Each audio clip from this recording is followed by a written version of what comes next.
দুনিয়ার লীলা খেলা বুঝা বড়ই কষ্ট। যতক্ষণ না পর্যন্ত আপনার নিজের উপর দায়িত্ব পড়বে, এতক্ষণ পর্যন্ত দুনিয়াটা চিনতে পারবেন না এর আগে। যখন নিজের উপর দায়িত্বটা বর্তাবে, ফ্যামিলি হবে, বাবা মারা যাবে, তখন ওই দুনিয়াটা চিনতে পারবেন। দুনিয়া যেন কতটুকু কষ্টদায়ক আর কতটুকু বেদনাময়।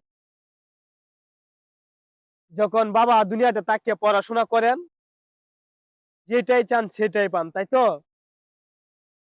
বাবার সামর্থ্য নাই, তারপরও জোরপূর্বক বল প্রয়োগ করে, না আমার মোটরসাইকেল লাগবে, মোটরসাইকেল একটা নিয়ে নেন, হ্যাঁ? বাবা যেন কি পরিশ্রম করে আপনাকে মোটরসাইকেলটা ক্রয় করে দিয়েছে, এটা আপনার জানার প্রয়োজন নেই কিংবা দরকারও নেই। কারণ আপনার মোটরসাইকেল পাইলে হইছে, মোটরসাইকেল নিয়ে কলেজে যাবেন, ৩-৪ টা প্রেম প্রীতি করবেন, এটাই আপনার লাইফস্টাইল।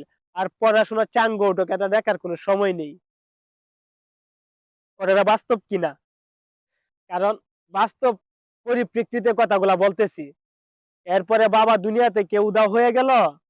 হায় রে! কোন জায়গায় গেল মোটরসাইকেল আর কোন জায়গায় গেল প্রেম প্রীতি।